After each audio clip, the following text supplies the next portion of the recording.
Jadi perkara yang membatalkan wudhu yang pertama itu adalah Assalamualaikum warahmatullahi wabarakatuh. Ketemu lagi bersama saya di channel yang sama, pastinya di channel Fatur 26. Semoga pemirsa yang ada di rumah ataupun dimanapun berada kalian, semoga diberikan panjang umur oleh Allah Subhanahu wa Ta'ala. Pada kesempatan hari ini saya selaku pembaca kitab dari karangan Syekh Haji Ahmad Rifai Ibni Muhammad Marhum. Di sini saya kembalikan membacakan tentang kalau kemarin saya membacakan fardunya wudhu, yang sekarang batalnya wudhu. Sebelum saya membacakan untuk pemirsa yang ada di rumah ataupun dimanapun berada, alangkah baiknya biar kita mendapatkan keberkahan membaca kitab kita, wasilah terhadap sang pengarang kitab, yaitu Syekh Haji Ahmad Rifai. Bismillahirrahmanirrahim. Biridhani syafaat Rasulullah sallallahu alaihi wasallam wa ila hadrat Syekh Haji Ahmad Rifai bin Muhammad Marhum. Anallahu yaghfir lahum wa yarhamhum wa yudhil darajatihim jannatan khalidah salihim وأنوار العلوم في الدنيا والدنيا والآخرة. الفاتحة. أعوذ بالله من الشيطان الرجيم. بسم الله الرحمن الرحيم. الحمد لله رب العالمين الرحمن الرحيم مالك يوم الدين. إياك نعبد وإياك نستعين اهدنا الصراط المستقيم صراط الذين أنعمت عليهم غير المغضوب عليهم ولا الضالين. Alhamdulillah kita sudah wasilah terhadap santun kita. Semoga kita bisa mendapatkan keberkahan ilmunya sehingga kita bisa mengamalkannya juga, ya. Amin Allahumma amin. Sekarang saya akan membacakan bab tentang membatalkan wudhu, perkara yang membatalkan wudhu. Tapi sebelum saya membacakan, jangan lupa yang belum subscribe channel Fatur 26, ayo di subscribe biar kita tambah pengalaman, biar kita tambah ilmu, biar kita tambah jaya, biar kita tambah ganteng seperti saya. Jadi kalian saya wajibkan, ya bukan wajib gitu, tapi ayolah kita subscribe channel Fatur 26 biar kita menjadi tambah semangat untuk membacakan kitab-kitab dari karangan Syekh Ahmad Rifai. Langsung saja saya akan membacakan. Bismillahirrahmanirrahim. Ikulah wis genep 6 perkara masyhur utawi kang batolaken wudhu warnane iku 5 perkara tinemu nabi. Jadi batalnya wudhu itu ada 5 perkara. Di sini yang dikarang oleh Syekh Haji Ahmad Rifai, batalnya wudhu itu ada 5 perkara. Yang pertama yaitu kang dihin ono metu salah sawijine saking kubul lan dubur angin mani welarane. Jadi yang perlu kalian ketahui, yang pertama adalah keluarnya atau keluar perkara yang keluar dari salah satu kubul ataupun dubur ya. Tapi kecuali di sini ada kecuali mani welarane. Kalau mani itu tidak membatalkan dari wudhu tersebut. Pengertian kubul dan dubur, kalian kalau yang belum tahu kubul atau dubur, saya akan memberitahu. Kalau kubul itu yang alat kelamin depan, kubul. Kalau bahasa Jawa ada k-nya ya, ada k, tit. Kalau dubur itu belakang, lubang belakang yang buat BAB kita. Jadi itu pengertian dari kubul dan bawah. Jadi perkara yang membatalkan wudhu yang pertama itu adalah keluarnya sesuatu perkara dari salah satu kubul yang depan dan dubur yang belakang angin, dikecualikan yaitu mani. Kalau mani itu tidak membatalkan wudhu. Itu kalau keluarnya sendiri tidak batal, tapi tetap mewajibkan untuk kita mandi ya. Keluarnya mani itu tidak membatalkan wudhu, tapi kita di sini ada keterangan juga, tapi tetap kita harus wajib mandi gitu ya. itu kalau keluarnya sendiri, kalau keluarnya di keluarin tetap kan kita tetap megang kubelnya kita kan. Jadi jangan pengertiannya kita itu harus jeli sekali ya. Kapindo turutan tetap dubur kalubuhan. Nah, ini yang kedua itu adalah ketika kita tidur tapi lubang pantat kita tidak ditetapkan terhadap kelenggan di sini. Jadi namanya kalau ini contoh golongan ya pasti tidak tidak tertutup lah. Jadi kan ketika mata kita terbuka maka lubang pantat kita akan tertutup. Tapi kalau mata kita tertutup maka lubangnya akan terbuka. Makanya seperti itu diperhatikan. Ini biasanya para santri-santri ya yang ketika dibuka atau dibangunin subuh terus pas setelah sebelum jamaah dia tidur kayak gini. Kalau duburnya itu tidak tetap atau tidak mipet itu, maka itu akan biasanya keluar namanya kentut gas tut gitu. Makanya bahaya ini, makanya harus diperhatikan sekali. Kapindo turu tetep dubur kalunggongan. Kaping telu yaitu ilang akole yoki mendem tuwin edan, tuwin ayan, tuwin kelenger sebab kelaran. Yang nomor 3 yang perkara yang membatalkan wudu itu adalah hilang akalnya. Hilang akalnya seperti halnya mendem. Dalam bahasa Jawa mendem, tapi kalau dalam bahasa nasional atau bahasa keren itu ngefly, mabuk, ngepil, tapi bukan pil salep gatal-gatal ya, tapi ngefly kayak seperti mabuk, whisky, yang nggak punya ya ciu biasanya ya. Jadi itu akan bisa membatalkan wudu. Di sini kan diterangkan kaping telu hilang akoli mendem, tuwin edan. Ketika kita kadang kan ada seorang itu penyakit, kadang kita itu sehat, waras lah, seperti bahasa Jawanya waras. Tapi kadang 2 jam lagi kita gila sangat terlalu bahagia mungkin ya, terlalu bahagia kita sampai gila itu bisa membatalkan wudu. Tuwin ayan itu seperti halnya sawan, epilepsi. Kalau dalam kedokteran itu namanya epilepsi ya. Kalian bisa cari sendiri di Google nanti epilepsi tersebut. Tuwin ayan, tuwin kelenger sebab kelaran. Tuwin kelenger sebab kelaran ya. Jadi kita sakit terlalu parah atau sakit perutnya lah, contohnya saja sakit perutnya kita sampai parah sendiri, terus kita sampai nggak tersadarkan sendiri, tidak tersadarkan terus, maka itu bisa membatalkan namanya wudu. Jadi perhatikan, yang pertama kaping telu itu adalah mendem, tuwin edan, tuwin ayan, tuwin kelenger sebab kelaran itu ya. Kaping 4 itu kekepokan tan aling-alingan, kulit lanang wadon wiru mahron nyatani kang mustu meko hati syahwat birahine. Wis ngumur 6 tahun tuwin 7 golek anane, tumeka ingkang dadi inemu kapinginane. Jadi perkara yang membatalkan wudu selanjutnya ataupun nomor 4 itu kekepokan tan aling-alingan. Kekepokan itu tan aling-alingan maksudnya kita senggol-senggolan gini, senggol-senggolan gini ya, senggol-senggolan gini antara kulit lanang wadon wiru mahram nyatani, kulit laki-laki dan perempuan tapi yang wiru mahram. Dan pengertiannya wiru mahram sendiri nanti kalian bisa baca sendiri mungkin di kitab yang lebih luas wawasannya ya. Kulit lanang wadon wiru mahram nyatani kang wis dadi tumeka hati syahwat bila ini, yang sudah menjadikan syahwat kita itu naik lah, maksudnya itu naik.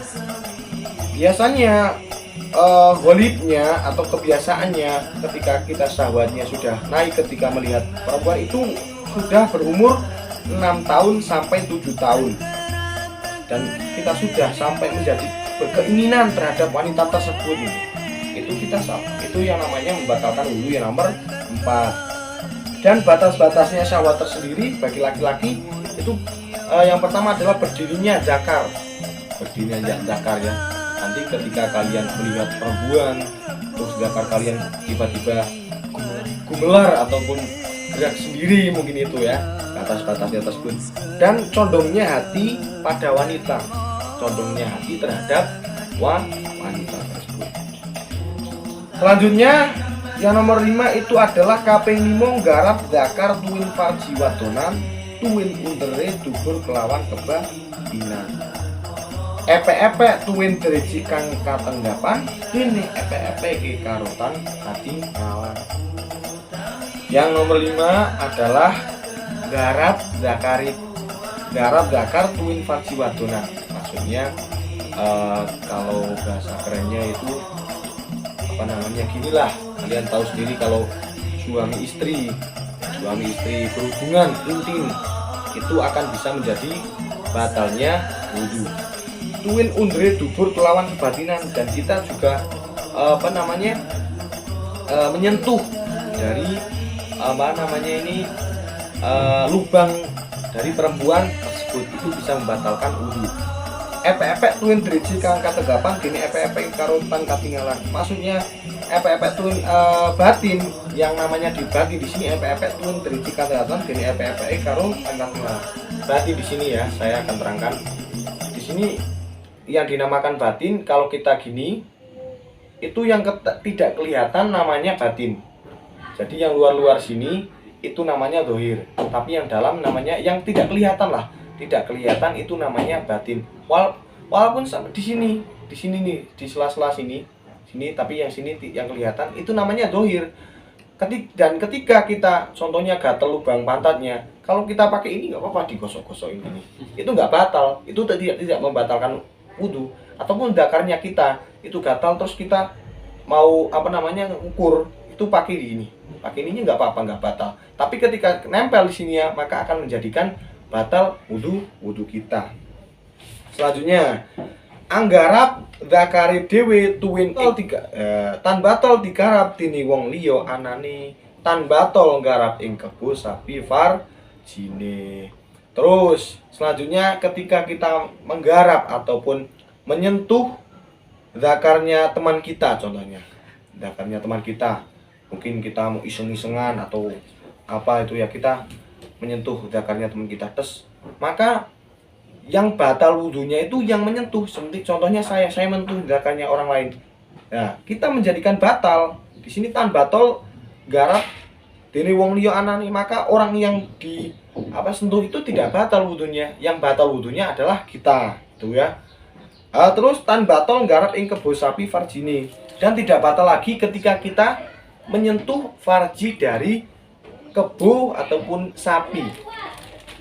Kalau nggak tahu kebo, yaitu adalah kerbau. Kalau kita mungkin iseng-iseng lagi gabut, terus kita nggak tahu ada sapi farjinya, terus kita penasaran terhadap farji sapi, tapi kita dalam keadaan wudu, kita sentuh, maka itu tidak batal wudu kita. Tidak akan batal wudu kita ketika kita menyentuh farji dari kerbau ataupun sapi. Ikula wis genep 5 wilangane nyata wajib ngawaruhi ibadat ning waride panggerane hukum syariat supaya sah ibadat manfaat akhirat. Lamun teksir bodho kuwi mongko gedhe maksiat. Inilah sudah 5 perkara yang membatalkan wudu. Maka wajib bagi kita untuk mengetahuinya. Kita wajib mengetahui dari perkara yang membatalkan wudu tersebut. Ya, saya ulangi lagi, perkara yang bisa membatalkan wudu dari kitab yang dikarang oleh Syekh Haji Ahmad Rifai. Yang pertama adalah keluar dari salah satu kubul dan duburnya kecuali keluar mani. Ya, dan yang kedua adalah itu tidak menetapkan bokong ataupun pantat pada pas menutupnya itu. Yang nomor 3 adalah hilang akalnya, seperti halnya kita mendem ataupun mabuk, gila, yang epilepsi tersebut dan yang sakit yang menjadikan kita tidak sadarkan diri ataupun pingsan. Dan yang nomor 4 adalah bersentuhannya kulit laki-laki terhadap perempuan yang ghairu mahram, yang mana perempuan tersebut itu sudah bisa menjadikan syahwatnya kita naik, syahwatnya seorang laki-laki naik. Itu yang nomor 4. Yang nomor 5 adalah menyentuh zakarnya. Kita menyentuh zakarnya teman kita ataupun seseorang yang lain, maka